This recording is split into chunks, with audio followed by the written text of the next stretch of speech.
ದೈವಿಕ ಪ್ರಾರ್ಥನಾ ಮಂದಿರದ ಎಲ್ಲ ಸಭಿಕರಿಗೆ ಹಾಗೂ ಈ ಕಾರ್ಯಕ್ರಮ ನೋಡ್ತಾ ಇರುವಂಥ ಎಲ್ಲ ಕ್ರೈಸ್ತ ವಿಶ್ವಾಸಿಗಳಿಗೆ ಯೇಸು ಕ್ರಿಸ್ತನ ಪರಿಮಳವುಳ್ಳಂಥ ನಾಮದಲ್ಲಿ ವಂದನೆಗಳು. ಈ ದಿವಸ ನಾವು ದೇವರ ವಾಕ್ಯವನ್ನು ಧ್ಯಾನ ಮಾಡಲಿಕ್ಕೆ ನಾನು ಆರಿಸಿಕೊಂಡಿರುವಂಥ ವಿಷಯ, ನಂಬಿದರೆ ದೇವರ ಮಹಿಮೆಯನ್ನು ಕಾಣಲಿಕ್ಕೆ ಸಾಧ್ಯ.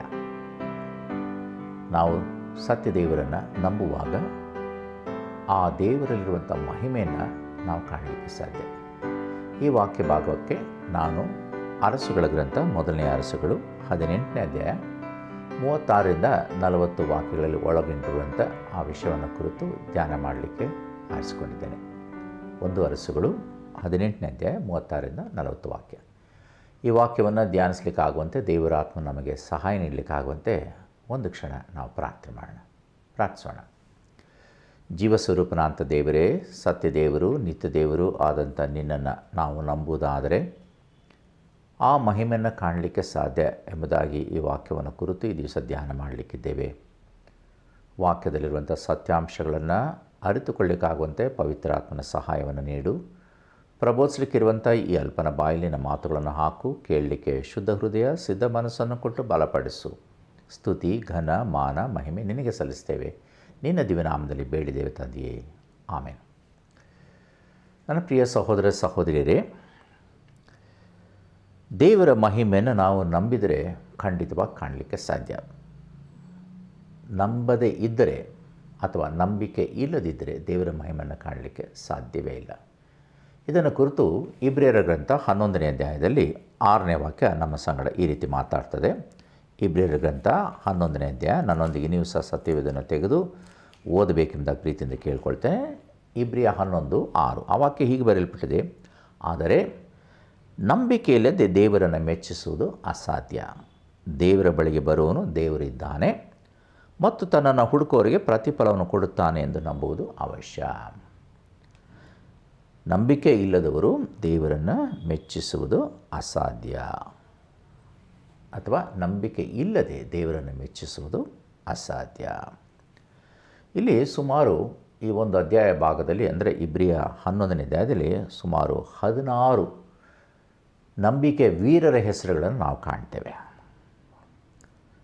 ನೀವು ಇಬ್ರಿಯ 10ನೇ ಅಧ್ಯಾಯದಲ್ಲಿ 38ನೇ ವಾಕ್ಯ ನೋಡಿದ್ರೆ, ನನ್ನವನಾಗಿರುವ ನೀತಿವಂತನು ನಂಬಿಕೆಯಿಂದಲೇ ಬದುಕುವನು ಎಂಬುದಾಗಿ ದೇವರ ವಾಕ್ಯ ಬರೆಯಲ್ಪಟ್ಟಿದೆ. ನನ್ನವನಾಗಿರುವ ನೀತಿವಂತನು ಅಂದರೆ ದೇವರ ಕಡೆಯವನು ಅಂತ ನಾನು ಹೇಳ್ಕೋಬೇಕಾದ್ರೆ ನಾನು ನೀತಿವಂತನಾಗಿರಬೇಕು. ಆ ನೀತಿವಂತನು ಹೇಗೆ ಬದುಕ್ತಾನೆ? ನಂಬಿಕೆಯಿಂದಲೇ ಬದುಕುವನು.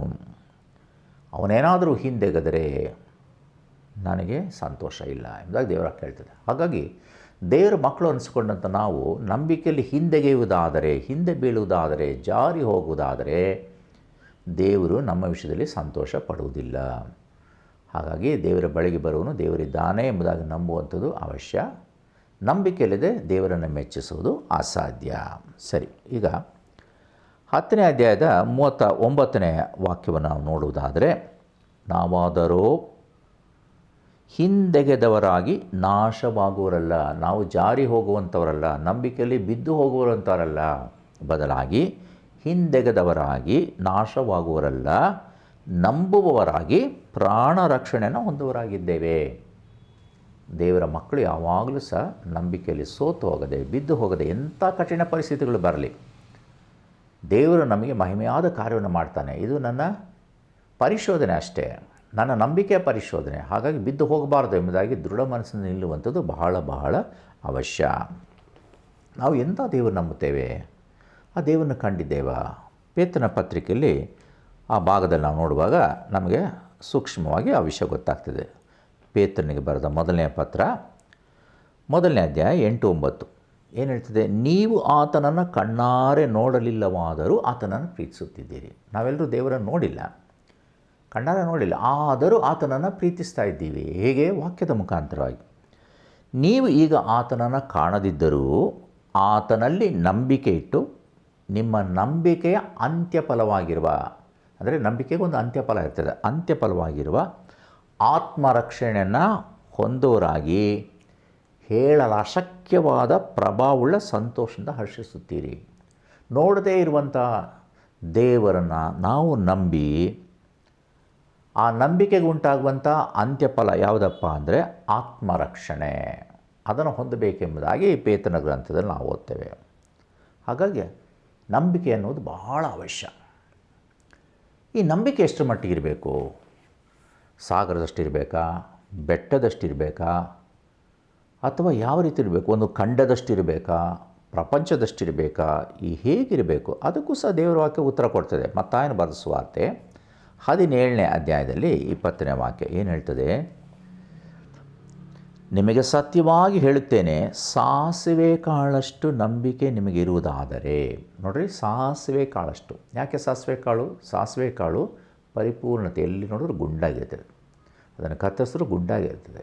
ಸಾಸಿವೆ ಕಾಳಿನಷ್ಟು ಅಂದರೆ ಎಲ್ಲ ರೀತಿಯಲ್ಲೂ ಗುಂಡೆಗೆ ಎಲ್ಲಿಯೂ ಸಹ ಕೊರತೆ ಅಂತ ಇರ್ತದೆ. ಆ ಸಾಸಿವೆ ಕಾಳಿನಷ್ಟು ನಂಬಿಕೆ ನಿಮಗಿರುವುದಾದರೆ ನೀವು ಈ ಬೆಟ್ಟಕ್ಕೆ ಇಲ್ಲಿಂದ ಅಲ್ಲಿಗೆ ಹೋಗುವಂದು ಹೇಳಿದರೂ ಅದು ಹೋಗುವುದು, ಮತ್ತು ನಿಮ್ಮ ಕೈಯಿಂದ ಆಗದಂಥದ್ದು ಒಂದು ಇರುವುದಿಲ್ಲ. ನೋಡಿದ್ರ, ಸಾಸಿವೆ ಕಾಳಿನಷ್ಟು ನಂಬಿಕೆ ಇದ್ದರೆ ಸಾಕಂತ. ಅಂದರೆ ಆ ನಂಬಿಕೆಯಲ್ಲಿ ಪರಿಪೂರ್ಣತೆ ಇರಬೇಕು, ಸಂಪೂರ್ಣವಾದ ನಂಬಿಕೆ ದೇವರಲ್ಲಿ. ಆ ಸಂಪೂರ್ಣವಾದ ನಂಬಿಕೆ ದೇವರಲ್ಲಿ ಇಡುವಾಗ ಈ ಬೆಟ್ಟಕ್ಕೆ ಕಿತ್ಕೊಂಡು ಹೋಗಿ ಎಂಬುದಾಗಿ ಹೇಳಿದ್ರೆ ಅದು ಕಿತ್ಕೊಂಡು ಹೋಗ್ತದೆ.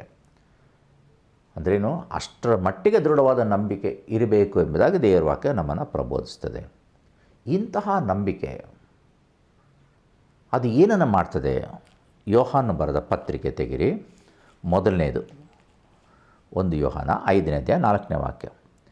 ದೇವರಿಂದ ಹುಟ್ಟಿರುವಂಥದ್ದೆಲ್ಲವೂ ಲೋಕವನ್ನು ಜಯಿಸ್ತದೆ. ಆಮೇಲೆ ಲೋಕವನ್ನು ಜಯಿಸುವಂಥದ್ದು ನಮ್ಮ ನಂಬಿಕೆ. ಇಡೀ ಲೋಕವನ್ನು ಜಯಿಸುವಂಥದ್ದು ಯಾವುದು ಗೊತ್ತಾ? ನಮ್ಮ ನಂಬಿಕೆ. ಅದು ಯಾರ ನಂಬಿಕೆ?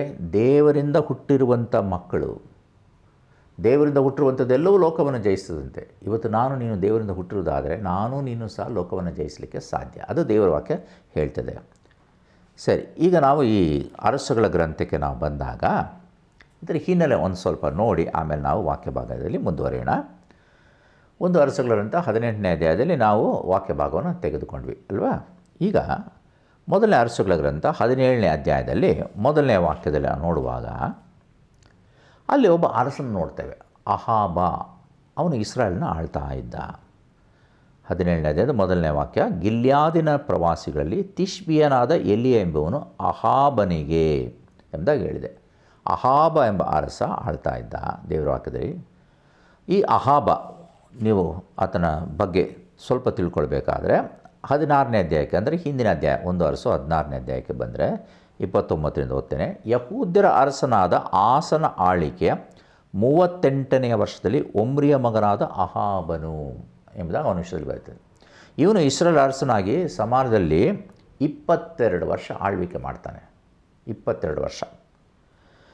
ಇವನು ಹೇಗಿದ್ದ ಅಂದರೆ 30ನೇ ವಾಕ್ಯ ಹೇಳ್ತದೆ, ಇವನು ತನ್ನ ಪೂರ್ವ ಅಧಿಕಾರಿಗಳ ಎಲ್ಲರಿಗಿಂತಲೂ ದುಷ್ಟನಾಗಿ ದೇವರ ದೃಷ್ಟಿಯಲ್ಲಿ ದ್ರೋಹಿಯಾಗಿ ಬದುಕಿದ. ಇವನೇನು ಮಾಡ್ದ? ಇಜಬೆಲ್ ಎಂಬ ಆಕೆಯನ್ನು ಮದುವೆ ಮಾಡಿಕೊಂಡು ಆಗಿನ ಕಾಲದಲ್ಲಿ ಇದ್ದಂಥ ಒಂದು ಬಾಳ್ ದೇವತೆಯನ್ನು ಪೂಜೆ ಮಾಡಿ ಆ ಬಾಳ್ ದೇವತೆಗೋಸ್ಕರ ಸಮಾರದಲ್ಲಿ ಒಂದು ಗುಡಿ ಕಟ್ಟಿಸಿ ಅದರಲ್ಲಿ ಒಂದು ಯಜ್ಞವೇದಿಯನ್ನು ಮಾಡಿಸಿದ. ಅದು ಮಾತ್ರವಲ್ಲದೆ 33ನೇ ವಾಕ್ಯ, ಅಶೇರ್ ವಿಗ್ರಹ ಸ್ತಂಭವನ್ನು ನಿಲ್ಲಿಸಿ ಎಷ್ಟೋ ಇಂತಹ ಕೆಟ್ಟ ಕೆಲಸಗಳನ್ನು ಮಾಡಿ ಮುಂಚೆ ಇದ್ದಂಥ ಎಲ್ಲ ಇಸ್ರಾಯೇಲ್ ರಾಜರಿಗಿಂತಲೂ ಹೆಚ್ಚಾಗಿ ಇಸ್ರಾಯೇಲ್ ದೇವರಾದ ಯೆಹೋವನನ್ನು ರೇಗಿಸಿದ. ದೇವರಿಗೆ ಇಷ್ಟವಿಲ್ಲದೇ ಇದ್ದಂಥ ಕಾರ್ಯಗಳನ್ನು ಮಾಡಿ ಅದರಲ್ಲೂ ಸಹ ಬೇರೊಬ್ಬಳನ್ನು ವಿವಾಹವಾಗಿ, ಆ ಒಬ್ಬಳು ಯಾರು? ದೇವರಿಗೆ ಇಷ್ಟವಿಲ್ಲದೇ ಇರುವಂಥ ಕಾರ್ಯಗಳನ್ನು ಮಾಡ್ತಾ ಇದ್ದಂತಹ ಬಾಳ ದೇವತೆಗಳನ್ನು ಪೂಜೆ ಮಾಡ್ತಾ ಇದ್ದಂಥ ಒಬ್ಬ ಸ್ತ್ರೀಯನ್ನು ಮದುವೆ ಮಾಡಿ ಆಕೆಗೋಸ್ಕರ, ಆಕೆನ ಮೆಚ್ಚೋದಕ್ಕೋಸ್ಕರ ಆಲಯಗಳನ್ನು ಕಟ್ಟಿಸಿ, ಯಜ್ಞವೇದಿಗಳನ್ನು ಕಟ್ಟಿಸಿ, ಯಜ್ಞಗಳನ್ನು ಸಮರ್ಪಿಸಿಕೊಂಡು ಆತನು ಜೀವಿಸ್ತಾ ಇದ್ದ. ಬಹಳ ದುಷ್ಟನಾಗಿ ಜೀವಿಸ್ತಾ ಇದ್ದ ಎಂಬುದಾಗಿ ಅಹಾಬನನ್ನು ಕುರಿತು ದೇವರಾಕೆ ಬರ್ತದೆ. ಆಗ ದೇವರೇನು ಮಾಡ್ತಾರೆ? ಎಲಿಯನನ್ನು ಕಳಿಸ್ತಾರೆ. ಈಗ ಎಲಿಯನು ಬಂದು 17ನೇ ಅಧ್ಯಾಯದ 1ನೇ ವಾಕ್ಯದಲ್ಲಿ ಹೇಳ್ತಾನೆ, ಅಹಾಬನಿಗೆ, ನಾನು ಸನ್ನಿಧಿ ಸೇವೆ ಮಾಡ್ತಿರುವ ಇಸ್ರಾಯೇಲ್ ದೇವರಾದ ಯೆಹೋವನಾಣೆ, ನಾನು ಸೂಚಿಸಿದ ಹೊರತು ಇಂದಿನಿಂದ ಕೆಲವು ವರ್ಷಗಳವರೆಗೆ ಮಳೆಯಾಗಲಿ ಮಂಜಾಗಲಿ ಬೀಳುವುದಿಲ್ಲ. ಮಳೆಯೂ ಬರೋದಿಲ್ಲ, ಮಂಜು ಬರೋದಿಲ್ಲ ಅಂದಾಗ ಅಹಾಬನಿಗೆ ದೇವರು ಈ ಎಲಿಯನ ಮುಖಾಂತರ ಹೇಳಿ ಕಳಿಸ್ತಾನೆ. ಇವನು ಬಂದು ಅದೇ ರೀತಿ ಹೇಳ್ತಾನೆ. ಮಳೆ ಬೆಳೆ ಇಲ್ಲದೆ ಜನ ಸಾಯ್ತಾ ಇದ್ದಾರೆ, ಆದರೂ ಸಹ ಈ ಅರಸ ತನ್ನ ಮೊಂಡುತನ ಬಿಡಲಿಲ್ಲ. ದೇವರಿಗೆ ಇಷ್ಟವಿಲ್ಲದೆ ಇರುವಂಥ ಕಾರ್ಯಗಳನ್ನು ಆತನು ಮಾಡ್ತಾನೇ ಇದ್ದ. ಸತ್ಯದೇವರು ನಂಬದೆ ಈ ಅಹಾಬನು ಬೇರೆ ಅನೇಕ ಜನಾಂಗಗಳ ದೇವರುಗಳನ್ನು ಆರಾಧನೆ ಮಾಡಿಕೊಂಡು ಅನೇಕ ಜನರ ಸಾವಿಗೆ ಕಾರಣನಾಗ್ತಾನೆ. ಈಗ 18ನೇ ಅಧ್ಯಾಯದ 1ನೇ ಅರಸು 18ನೇ ಅಧ್ಯಾಯದ 1ನೇ ವಾಕ್ಯಕ್ಕೆ ಬರುವುದಾದರೆ, ದೇವರೇನು ಮಾಡ್ತಾರೆ, ಅನೇಕ ದಿವಸಗಳ ನಂತರ ಎಲಿಯನಿಗೆ ದೇವರು ಒಂದು ವಾಕ್ಯ ಕೊಡ್ತಾರೆ. ಏನಪ್ಪ, ಬರಗಾಲದ 3ನೇ ವರ್ಷದಲ್ಲಿ, ಅಂದರೆ 3 ವರ್ಷ ಮಳೆ ಬರಲ್ಲ ಅಂತ ಹೇಳಿದ್ರೆ 3 ವರ್ಷ, ಆ 3ನೇ ವರ್ಷದಲ್ಲಿ ಆತನು ಅವನಿಗೆ, ನೀನು ಹೋಗಿ ಅಹಾಬನನ್ನು ಕಾಣು, ನಾನು ದೇಶಕ್ಕೆ ಮಳೆ ಕೊಡುತ್ತೇನೆ ಅಂತನು. ಆಗ ಎಲಿಯನು ಅಹಾಬನ್ನು ನೋಡಲಿಕ್ಕೆ ಹೋಗ್ತಾನೆ. 1ನೇ ವಾಕ್ಯದಲ್ಲಿ ಇಬ್ಬರು ಭೇಟಿ ಆಗ್ತಾರೆ. ರಾಜನು ಖುಷಿಯಾಗಬೇಕಲ್ವ, ಅಯ್ಯೋ ಬಂದ, ಮಳೆ ಬರಲ್ಲ ಅಂತೇಳಿದ್ದ, ಈಗ ಬಂದಿದ್ದಾನೆ, ಒಂದು ಒಳ್ಳೆಯ ಸುದ್ದಿ ಕೊಡ್ತಾ ಇದ್ದಾನೆ, ಕೊಡ್ಬೋದು ಅಂತ ಇವನು ಅನ್ಕೋಬೇಕಾನೆ. ಆದರೆ ಅವನೇನಂತ ಇವನ್ನ ನೋಡಿ, ಅಹಾಬನು ಎಲಿಯನನ್ನು ಎದುರುಗೊಳ್ಳುವುದಕ್ಕಾಗಿ ಹೊರಟೋಗಿ ಅವನನ್ನು ಕಂಡ ಕೂಡಲೇ, ಇಸ್ರಾಯೇಲರಿಗೆ ಆಪತ್ತನ್ನು ಬರಮಾಡಿದವನೇ ನೀನು ಬಂದೆಯಾ ಅಂದನು. ನೋಡಿದ್ರೆ, ಇಸ್ರಾಯೇಲರಿಗೆ ಆಪತ್ತು ಬರಮಾಡಿದವನು ಯಾರು? ಎಲಿಯನು ಎಂಬುದಾಗಿ ಅರಸನಾದ ಅಹಾಬನು ಎಲಿಯನಿಗೆ ಹೇಳ್ತಾನೆ. ನೀನು ಬಂದಿಯಪ್ಪ, ಆಪತ್ತು ಬರಮಾಡಿದವನು ಬಂದ್ಯಾ? ಅದಕ್ಕೆ ಎಲಿಯನೇನು ಉತ್ತರ ಕೊಡ್ತಾನೆ ನೋಡ್ರಿ. ಅದಕ್ಕೆ ಅವನು, ಅವರಿಗೆ ಆಪತ್ತನ್ನು ಬರಮಾಡಿದವನು ನಾನಲ್ಲಪ್ಪ, ಯೆಹೋವನ ಆಜ್ಞೆಗಳನ್ನು ಉಲ್ಲಂಘಿಸಿ, ದೇವರ ಆಜ್ಞೆಗಳನ್ನು ನೀನು ಉಲ್ಲಂಘಿಸಿ ಬಾಳನ ವಿಗ್ರಹಗಳನ್ನು ನೀನು ಪೂಜಿಸಿದ ನೀನು ನಿನ್ನ ಮನೆಯವರು ಅದಕ್ಕೆ ಕಾರಣರು. ಆದ್ದರಿಂದ ನೀನೇ ಮಾಡು, ಈ ಬಾಳನ 450 ಮಂದಿ ಪ್ರವಾದಿಗಳು, ಅಶರ್ ದೇವತೆಯ 400 ಮಂದಿ ಪ್ರವಾದಿಗಳನ್ನು ಕರ್ಮೆಲ್ ಬೆಟ್ಟಕ್ಕೆ ಕರೆಸು. ಅಲ್ಲಿ ನಾನು ಸತ್ಯದೇವರ ಬಗ್ಗೆ ನಾನು ಹೇಳ್ತೇನೆ ಎಂಬುದಾಗಿ ಹೇಳ್ತಾನೆ. ಇವನು ಇದನ್ನು ಈ ರೀತಿ ಹೇಳಿ ಮುಗಿಸುವಂಥದ್ದು ನಾವು ನೋಡ್ತೇವೆ. ಮಾತ್ರವಲ್ಲ, ಅವರು ಕರೆಸಿದ್ರು, ಬಂದರು, ಜನ ಎಲ್ಲ ಬಂದರು. ಆಗ ಎಲಿಯನು ಅವರನ್ನು ಕುರಿತು ಹೇಳ್ತಾನೆ 21ನೇ ವಾಕ್ಯದಲ್ಲಿ, ಎಲಿಯನು ಎಲ್ಲ ಜನರ ಹತ್ರ ಹೋಗಿ ಅವರಿಗೆ, ನೀವು ಎಷ್ಟರವರೆಗೆ 2 ಮನಸ್ಸುಳ್ಳವರಾಗಿರುವಿರಿ? ಯೆಹೋವನ ದೇವರಾಗಿದ್ದರೆ ಆತನ ಹಿಂಬಾಲಿಸ್ರಿ, ಬಾಳನ ದೇವರಾಗಿದ್ದರೆ ಅವನ ಹಿಂಬಾಲಿಸ್ರಿ ಎಂದು ಹೇಳಿದನು. ಜನರು ಇದಕ್ಕೆ ಏನು ಉತ್ತರ ಕೊಡದೆ ಸುಮ್ಮನಿರುವುದನ್ನು ಕಂಡು ಇವನೇ ಹೇಳ್ತಾನೆ, ಯೆಹೋವನ ಪ್ರವಾದಿಗಳಲ್ಲಿ ನಾನೊಬ್ಬನೇ ಉಳಿದಿದ್ದೇನೆ, ಬಾಳನ ಪ್ರವಾದಿಗಳಲ್ಲಿ 450 ಮಂದಿ ಇದ್ದಾರೆ. ಅವರು 2 ಹೋರಿಗಳನ್ನ ತರಲಿ, ಅವುಗಳಲ್ಲೊಂದನ್ನು ಆರಿಸಿಕೊಂಡು ಕಡಿದು ತುಂಡು ಮಾಡಿ ಕಟ್ಟಿಗೆ ಮೇಲೆ ಇಡಲಿ, ಬೆಂಕಿ ಹೊತ್ತಿಸೋದು ಬೇಡ. ನಾನು ಇನ್ನೊಂದನ್ನು ಹಾಗೆ ಮಾಡಿ ಬೆಂಕಿ ಹೊತ್ತಿಸದೆ ಕಟ್ಟಿಗೆ ಮೇಲೆ ಇಡ್ತೇನೆ. ನೀವು ನಿಮ್ಮ ದೇವರ ಹೆಸರಲ್ಲಿ ಪ್ರಾರ್ಥನೆ ಮಾಡಿರಿ, ನಾನು ನಮ್ಮ ದೇವರ ಹೆಸರಲ್ಲಿ ಪ್ರಾರ್ಥನೆ ಮಾಡ್ತೇನೆ. ಆ ಇಬ್ಬರಲ್ಲಿ ಯಾವನು, ಅಂದರೆ ಯಾವ ದೇವರು ಲಾಲಿಸಿ ಬೆಂಕಿಯನ್ನು ಕಳಿಸ್ತಾನೋ ಅವನೇ ದೇವರು ಎಂಬುದಾಗಿ ನಿಶ್ಚಯಿಸೋಣ ಎಂಬುದಾಗಿ ಹೇಳ್ತಾರೆ. ಇವರು ಸೇರಿ ಆಗಲಿ, ಹಾಗೆ ಆಗಲಿ ಅಂತ ಹೇಳ್ತಾರೆ. ಅದು ಪ್ರಸಂಗ. ಅದಾದಮೇಲೆ ಏನಾಯಿತು, ಆ ಬಾಳನ ಕಡೆಯವರಿಗೆ ಅವರು ಹೋರಿಗಳನ್ನ ತಂದರು. 26ನೇ ವಾಕ್ಯ, ತರಲ್ಪಟ್ಟ ಹೋರಿಗಳೊಂದನ್ನು ತೆಗೆದುಕೊಂಡು ಸಿದ್ಧಪಡಿಸಿ ತಮ್ಮ ದೇವರಾದ ಬಾಳನ ಹೆಸರು ಹೇಳಿ, ಬಾಳನೇ ನಮಗೆ ಕಿವಿಗೊಡು ಎಂದು ಹೊತ್ತಾರೆಯಿಂದ ಮಧ್ಯಾಹ್ನದವರೆಗೂ ಕೂಗಿದರು, ಆಕಾಶವಾಣಿ ಆಗಲಿಲ್ಲ. ಅವರು ವೇದಿಯ ಸುತ್ತಲೂ ಕುಣಿದಾಡಿದ್ರು, ಯಾವ ಉತ್ತರವೂ ಆ ದೇವರು ದಯಪಾಲಿಸಲಿಲ್ಲ. ಸತ್ಯವೇದ ಹೇಳ್ತದೆ. ಅದಾದ ನಂತರ ಎಲಿಯನು ಈಗ ಅವನ ಸರದಿ. ಎಲಿಯನು ಮಹಾಭಕ್ತನಾಗಿದ್ದ, ದೇವರವನ ಪ್ರಾರ್ಥನೆಗೆ ಉತ್ತರ ಕೊಡಲಿಕ್ಕೆ. ನಮ್ಮನ್ನು ಅನೇಕರು ಅಂದ್ಕೊಳ್ತೇವೆ, ಎಲಿಯನು ಭಕ್ತ, ಇವರು ದೊಡ್ಡವರು, ಅವ್ರ ಪ್ರಾರ್ಥನೆ ಕೇಳ್ತಾರೆ, ಇವ್ರ ಪ್ರಾರ್ಥನೆ ಕೇಳ್ತಾರೆ, ನಮ್ಮಂಥವ್ರ ಪ್ರಾರ್ಥನೆ ದೇವರು ಎಲ್ಲಿ ಕೇಳ್ತಾರೆ ಎಂಬುದಾಗಿ ಅನೇಕರು ಅಂದ್ಕೊಳ್ತೇವೆ. ನಮಗೆ ನಾವೇ ನಮ್ಮನ್ನು ಧಿಕ್ಕರಿಸಿಕೊಳ್ತೇವೆ. ಆದರೆ ದೇವರ ವಾಕ್ಯ ಎಲಿಯನನ್ನು ಕುರಿತು ಏನು ಮಾತಾಡ್ತದೆ? ನೀವು ಯಾಕೋಬನ ಪತ್ರ ತೆಗೆದರೆ, ಯಾಕೋಬನ ಪತ್ರ 5ನೇ ಅಧ್ಯಾಯಕ್ಕೆ ಬನ್ನಿ. 5ನೇ ಅಧ್ಯಾಯದಲ್ಲಿ 17-18 ವಾಕ್ಯ ನಾನು ಓದ್ತೇನೆ. ಏನು ಹೇಳ್ತದೆ? ಎಲಿಯನು ನಮ್ಮಂಥ ಸ್ವಭಾವವುಳ್ಳವನಾಗಿದ್ದನು. ಅವನು ಮಳೆ ಬರಬಾರದೆಂದು ಬಹಳವಾಗಿ ಪ್ರಾರ್ಥಿಸಲು 3 ವರ್ಷ 6 ತಿಂಗಳವರೆಗೂ ಮಳೆ ಬೀಳಲಿಲ್ಲ. ತಿರುಗಿ ಅವನು ಪ್ರಾರ್ಥನೆ ಮಾಡಲು ಆಕಾಶವು ಮಳೆಗರೆಯಿತು, ಭೂಮಿಯು ಬೆಳೆಯಿತು ಎಂಬುದಾಗಿ ಹೇಳ್ತದೆ. ನೋಡ್ರಿ, ಎಲಿಯನು ನಮ್ಮಂಥ ಸ್ವಭಾವ. ಇವತ್ತು ಸ್ವಾಮಿ ಹೇಳ್ತಾನೆ, ನಿನ್ನಂಥವ್ರು ಪ್ರಾರ್ಥನೆ ಮಾಡಿದ್ರೆ ಕೇಳ್ತೇನೆ. ನಾನು ಪಕ್ಷಪಾತಿ ಅಲ್ಲಪ್ಪ, ನಾನು ಪ್ರಾರ್ಥನೆ ಕೇಳಿಸಿಕೊಳ್ಳುವಂಥ ದೇವರು. ಕೀರ್ತನೆ 65ರಲ್ಲಿ ಓದ್ತೇವೆ, ದೇವರು ಪ್ರಾರ್ಥನೆಯನ್ನು ಕೇಳುವಂಥ ದೇವರು. ದೇವರು ನನ್ನ ಪ್ರಾರ್ಥನೆ ಕೇಳ್ತಾನೆ, ನಿಮ್ಮ ಪ್ರಾರ್ಥನೆ ಕೇಳ್ತಾನೆ, ಎಲ್ಲರ ಪ್ರಾರ್ಥನೆ ಕೇಳ್ತಾನೆ. ಅದಕ್ಕೆ ಸದುತ್ತನ್ನು ಒದಗಿಸಿಕೊಡ್ತಾನೆ. ಆದರೆ ಪ್ರಾರ್ಥನೆ ಮಾಡುವಂಥದ್ದು ನಮ್ಮ ಜವಾಬ್ದಾರಿ. ಯಾವ ರೀತಿ ಪ್ರಾರ್ಥನೆ? ನಂಬಿಕೆಯಿಂದ ಮಾಡಿದ್ರೆ ದೇವರ ಮಹಿಮೆಯನ್ನು ಕಾಣಲಿಕ್ಕೆ ಸಾಧ್ಯ. ಅದೇ ಧ್ಯಾನದ ವಿಷಯ ಅಲ್ವೇ? ಸರಿ, ಈ ಪ್ರಾರ್ಥನೆ ಮಾಡಲಿಕ್ಕೆ ಮುಂಚೆ ಇವನೇನು ಮಾಡ್ದ? ಇವನು ಮೊದಲೇ ಪ್ರಾರ್ಥನಾ ವೀರ, ಪೂರ್ವ ಸಿದ್ಧತೆ ಮಾಡಿಕೊಳ್ತಾನೆ. ಏನು ಮಾಡ್ತಾನೆ? 1 ವರ್ಷ 18ನೇ ಅಧ್ಯಾಯದ 30ನೇ ವಾಕ್ಯದಲ್ಲಿ, ಅನಂತರ ಎಲೀಯನು ಎಲ್ಲ ಜನರ ಹತ್ತಿರಕ್ಕೆ ಕರೆಯಲು ಅವರು ಬಂದರು. ಅವನು ಹಾಳಾಗಿದ್ದ ಅಲ್ಲಿನ ಯೆಹೋವನ ವೇದಿಯನ್ನು ತಿರುಗಿ ಕಟ್ಟಿಸಿದನು. ಇದು ಭಾಳ ಪ್ರಾಮುಖ್ಯ. ನಮ್ಮ ಪ್ರಾರ್ಥನೆಗೆ ಉತ್ತರ ಬರಬೇಕಾಗಿದ್ದರೆ ದೇವರಿಗೆ ಸಮರ್ಪಣೆ ಮಾಡುವಂಥ ಯಜ್ಞ ವೇದಿಯಲ್ಲಿ ಹಾಳಾಗಿದ್ದೆಲ್ಲವನ್ನು ಪುನಃ ನಾವು ಕಟ್ಟಬೇಕು. ನಮ್ಮ ಪ್ರಾರ್ಥನಾ ಜೀವಿತ ಬಿದ್ದು ಹೋಗಿದೆಯಾ? ಪುನಃ ಕಟ್ಟ್ರಿ. ಸತ್ಯವೇದನ ಓದುವಂಥದ್ದು ಅದು ಬಿಟ್ಟು ಹೋಗಿದೆಯಾ? ಪುನಃ ಕಟ್ಟ್ರಿ. ಕುಟುಂಬ ಪ್ರಾರ್ಥನೆ ಬಿಟ್ಟು ಹೋಗಿದೆಯಾ? ಪುನಃ ಕಟ್ಟ್ರಿ. ನಿಮ್ಮ ವೈಯಕ್ತಿಕ ಜೀವಮಾನ ಬಿದ್ದು ಹೋಗಿದೆಯಾ? ಪುನಃ ಕಟ್ಟ್ರಿ. ದೇವರಿಗೆ ಇಷ್ಟವಾಗುವಂಥ ಕಾರ್ಯವನ್ನು ನೀವು ಪುನಃ ಕಟ್ಟಬೇಕಂಥದ್ದು ನಿನ್ನ ಕರ್ತವ್ಯ. ಯಾವ್ಯಾವುದು ಹಾಳಾಗಿದೆಯೋ, ಯಾವ್ಯಾವುದು ಕೊರಕಲಿದೆಯೋ, ಯಾವ್ಯಾವುದು ಬಿರುಕು ಇದೆಯೋ, ಸಮಾಧಾನ ಇಲ್ವಾ, ಶಾಂತಿ ಇಲ್ವಾ, ನೆಮ್ಮದಿ ಇಲ್ಲ, ಅಂಥದ್ದೆಲ್ಲವನ್ನು ಒಟ್ಟುಗೂಡಿಸಿ ಮತ್ತೆ ಪುನಃ ಸ್ಥಾಪಿಸಿರಿ. ಯಾಕಂದ್ರೆ ನೀವು ಮಾಡುವಂಥ ಪ್ರಾರ್ಥನೆಗೆ ಉತ್ತರ ಬರಬೇಕಾದರೆ ನೀವು ನಂಬಿಕೆಯಿಂದ ಪ್ರಾರ್ಥನೆ ಮಾಡಬೇಕು, ಪರಿಶುದ್ಧತ್ವ ಇರಬೇಕು. ಈಗ ನೋಡಿರಿ, ಎಲೀಯನು ಪೂರ್ವ ಸಿದ್ಧತೆ ಮಾಡ್ಕೊಂಡು ಏನು ಮಾಡ್ದ? ಆ ಯಜ್ಞವೇದಿನ ಪುನಃ ಕಟ್ಟಿಸಿದ. ಸತ್ಯವೇದ ಹೇಳ್ತದೆ. ಹಾಗಾದರೆ ಹಾಗೆ ಮಾಡದೇ ಇದ್ದರೆ ಏನಾಗ್ತಿತ್ತು? ಯೆಶಾಯನ ಪ್ರವಾದನೆ ಗ್ರಂಥ 59ನೇ ಅಧ್ಯಾಯ 1ನೇ ವಾಕ್ಯ ಹೇಳ್ತದೆ. ಪ್ರವಾದಿಯಾದ ಯೆಶಾಯನ ಗ್ರಂಥ 59ನೇ ಅಧ್ಯಾಯ 1ನೇ ವಾಕ್ಯ ಏನು ಹೇಳ್ತದೆ? ಭಾಳ ಸುಂದರವಾದಂಥ ವಾಕ್ಯ. ಇಗೋ, ಯೆಹೋವನ ಹಸ್ತವು ರಕ್ಷಿಸಲಾರದಂತೆ ಮೋಟುಗೈಯಲ್ಲ, ಆತನ ಕಿವಿಯು ಕೇಳಲಾರದ ಹಾಗೆ ಕಿವುಡಲ್ಲ.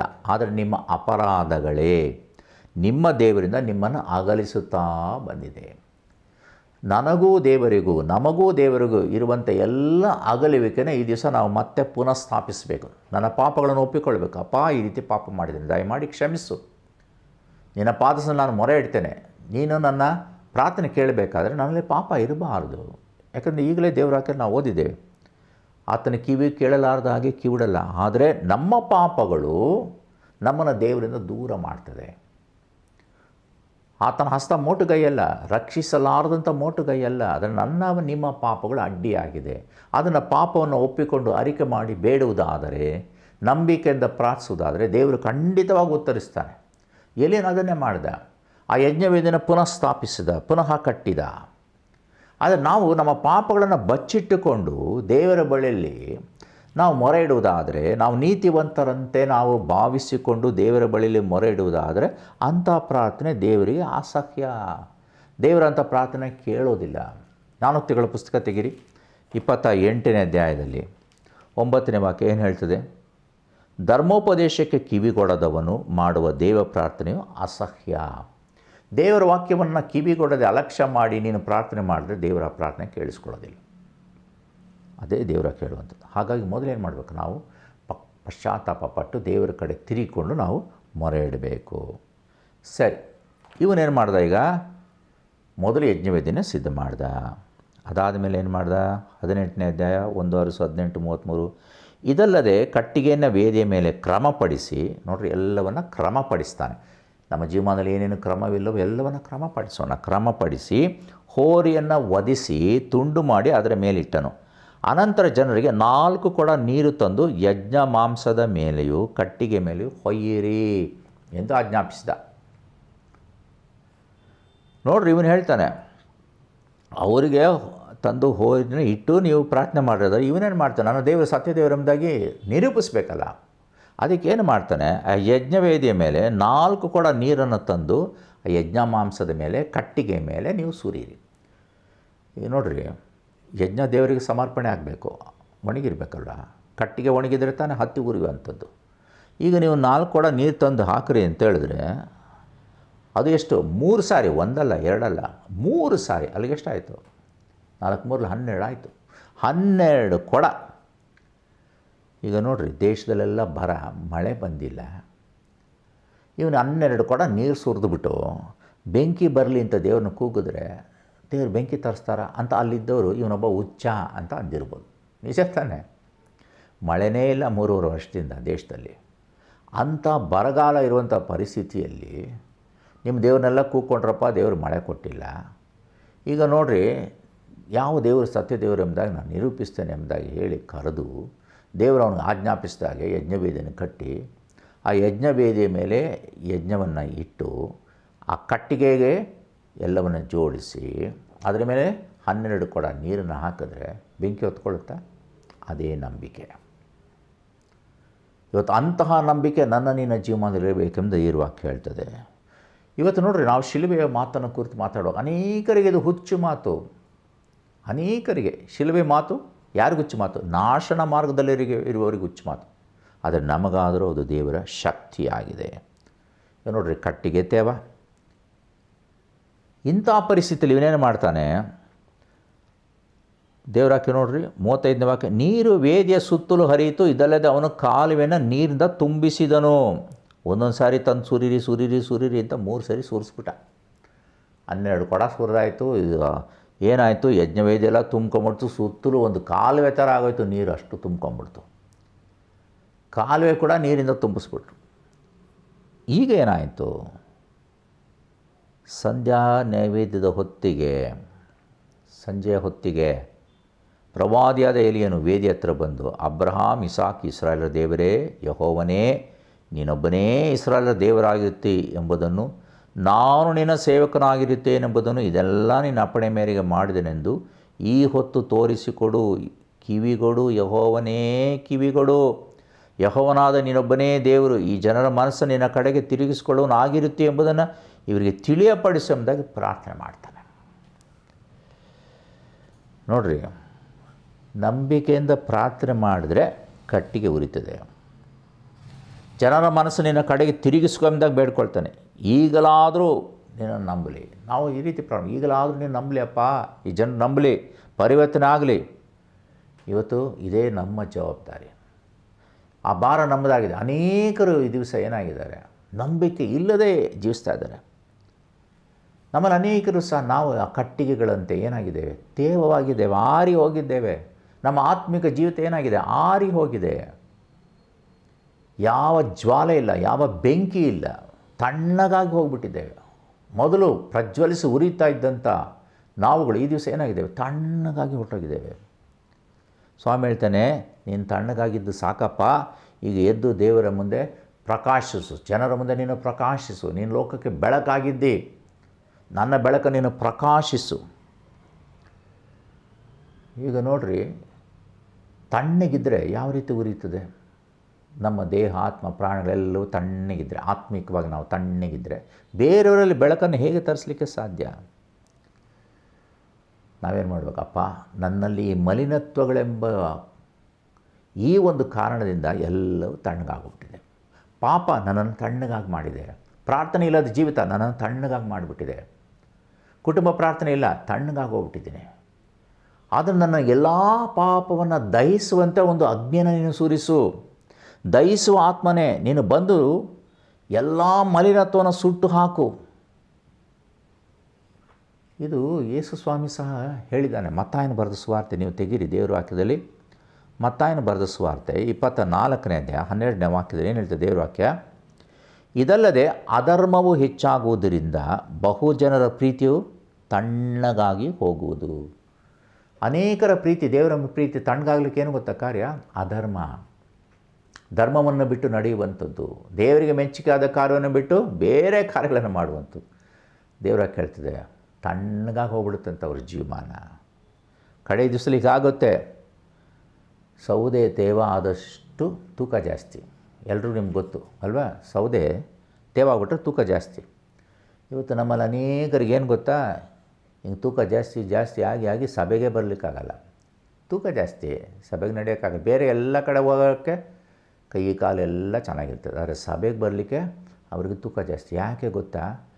ತೇವಾಂಶ, ಪಾಪವೆಂಬ ತೇವಾಂಶ, ಕಪಟ ಎಂಬ ತೇವಾಂಶ ಅದು ಅವರನ್ನು ಬಾಧಿಸ್ತಾ ಇರ್ತದೆ. ಸಭೆಗೆ ಬರಲಿಕ್ಕೆ ಕಷ್ಟ. ಪಾಪದ ಭಾರದಿಂದ ತುಂಬಿರೋದ್ರಿಂದ, ಪಾಪ ಭಾರ ತುಂಬಿ ಅವ್ರ ಮೇಲೆ ಇರೋದ್ರಿಂದ ಅದನ್ನು ಹೊತ್ಕೊಂಡು ಬರೋಕ್ಕಾಗಲ್ಲ ಅವ್ರ ಕೈಲಿ. ಆ ಪರಿಸ್ಥಿತಿಲಿ ಇರ್ತಾರೆ. ಅದು ದೇವರ ಕೇಳ್ತದೆ, ದೇವರ ಬಳಿಗೆ ಬರೋನು ದೇವರಿದ್ದಾನೆ, ಮತ್ತು ನನಗೆ ಉತ್ತರ ಕೊಡ್ತಾನೆ ಎಂಬುದಾಗಿ ವಿಶ್ವಾಸದಿಂದ ಬರಬೇಕು.